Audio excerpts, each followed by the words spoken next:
The topic is Dr. Martin Luther King at the 21st century, and of course the guest is Dr.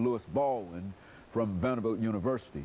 Dr. Baldwin, during this last segment, let's give you an opportunity to sort of inform our audience in terms of some of the things that you're thinking about in terms of Dr. Martin Luther King and how Dr. King, the role that Dr. King has played in what we're doing here today. Okay. One of the things that disturbed me today is that we have this tremendous tendency to celebrate the dreamer, the person of Dr. King, who he was. But we don't want to celebrate and affirm and pursue the fulfillment of his dream. Okay. And I think that becomes very problematic for me. Not only is that a problem, there's also the problem of certain factions in our society trying to claim ownership to Dr. King's dream. Very good. I've heard people on the religious and political right use Dr. King in their efforts to promote what they call a pro-life culture, that is against abortion. I've heard people on the religious right use Dr. King against the gay rights movement. They are trying to use Dr. King to promote conservative causes, but you never hear anything about race, you never hear anything about economics, you never hear anything about peace. So they have a very limited perspective on Dr. King. I think there's the need today to recapture a sense of who Dr. King was, what his dream was about, and the kinds of tactics and methods he employed in the pursuit of that dream and of the fulfillment of that particular dream. So the problem today, I think, adds up to a distortion of what Dr. King was, what he was about. And in many cases, we are too prone to celebrate the dreamer without celebrating the dream. You know, Dr. Baldwin, what we always try to do is to have our guests to say something that would be beneficial to the young people, because of course not only would it be beneficial to the young people but older people as well. But I think that you would admit that we're having a real problem in terms of dealing with our young people and having them to focus on some of the things that are important, etc. Certainly Dr. King would have some attitudes in reference to these pants, that we are way people dressing, etc., and etc. And so, why don't you speak, you know, what would be his message today? His message to young people today in terms of what they have to do. I think one aspect of his message would be study hard. Dr. King was an intellectual. You may think of him as an activist, a civil rights leader. He was all of that, but he was also an intellectual who took the academic life very seriously. And in his own speeches and letters to students, he encouraged them to study hard.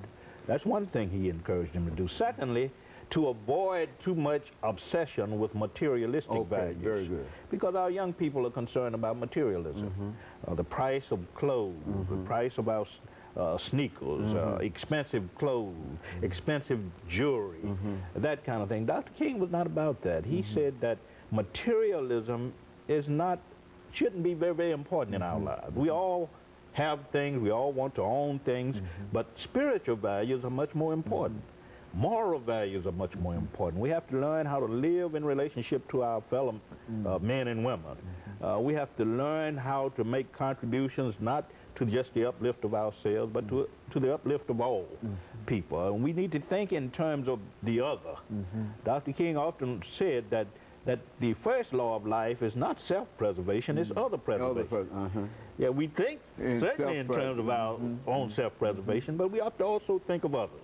And I think that's very important. And I think if he was alive today, he would focus on the need for education, the need to avoid too much of an emphasis on materialism, and the need to embrace spiritual and moral values. And what about violence? I mean, what would violence? I think that his message would be violence is always immoral. And I think he would say that on an interpersonal level, violence is wrong. In intergroup relations, violence is wrong. And in international relations, violence is wrong. You can't create a culture of life and a culture of peace through violence and human destruction. I think that would be his message. You know, Dr. Baldwin, Dr. King has had such a tremendous impact upon not only our generation, but upon other generations. And I think what you're indicating now is that that impact will probably continue on into the 21st century, primarily because there's something that Dr. King stood for. Is that what we're saying? Yes, yes. We're saying that there is a certain timelessness about his teachings and about the kinds of issues he raised. Unfortunately, the extent to which he will continue to live in our culture will depend a lot on what we do in our churches and what we do in our schools. Okay. Unfortunately, little attention is given to Dr. King in our schools, and little attention is given to him in our churches. We wait until the third Monday in January of each year to celebrate him, when I think we should be talking about him throughout the year, because the principles he raised are the issues he dealt with, what we should be about today in terms of making the quality of life better for people generally, not just for the rich, not just for those who have means and who have resources, but especially for what Dr. King called the least of these. And he constantly talked about the least of these. Well, I think you mentioned the celebration of the national holiday. What can you say in reference to that celebration? Do you think that that there's been a lull in reference to what has to be done, and that there ought to be a greater interest in this as a national holiday? I mean, how do you see that? I think it needs to be, we should not see it as simply a day off work, a day to have picnics, whatever you want, that kind of celebration. I think it's a time for us to get together in workshops and classrooms to talk about the issues that still divide us as a nation. Not merely race and economics and violence and human destruction, but also politics. The nation, as you well know, is very divided now, between what some call the red states and others call the blue states, between what some call conservative and others call liberal. Unfortunately, we're a very divided nation, and Dr. King always said that we can't achieve much that way. We also need to look at these issues, church-state issues. There's a lot of debate about that going on, about the religious right transcending the boundaries that separate church and state. Dr. King spoke to all these issues. The politics that divide us, the economics that divide us, the race and ethnic boundaries that divide us. And I think he's relevant to all of these issues. So I think instead of holding parades and picnics and just having days off work, we need to devote that day to some type of service to other people, or learning about Dr. King, or learning about how we can address the problems that are part of his unfinished crusade, because his crusade is still unfinished. And so you think our young people can still play a real role in terms of Dr. King? They can deal with some of the issues that they have to deal with today, looking at his philosophy and whatnot. Is that what yes. Violence in our schools has reached epidemic proportions, and I think students can learn from Dr. King. We need to stop looking at Dr. King as some type of gentle, passive figure. He was a radical. Who had a dream, as he said, and I think that's what most people believe. Yeah, he was a radical. He was a revolutionary for his times, and he's revolutionary for these times, because he was trying to show us a better and a different way of how to relate, how to say no to violence, how to say no to economic injustice, how to say no to racial injustice, how to say no to religious bigotry and intolerance, all of these problems.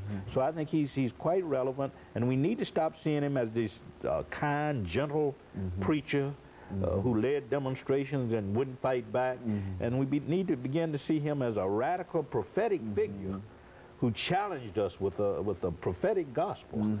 And I think we put him in the proper perspective when we do that. But would it be correct to say, Dr. Baldwin, over the last minute that we have, that he was really assassinated, killed, because of his dream rather than anything else? Exactly. What he saw as the possibilities of what could happen, people believe that he ought to be killed because of that. Yeah, because he was a threat. Had he been this kind, gentle, harmless figure that a lot of us like to project, then there would have been no need for him to be assassinated. He was assassinated because he was talking about a radical change, radical changes in the society.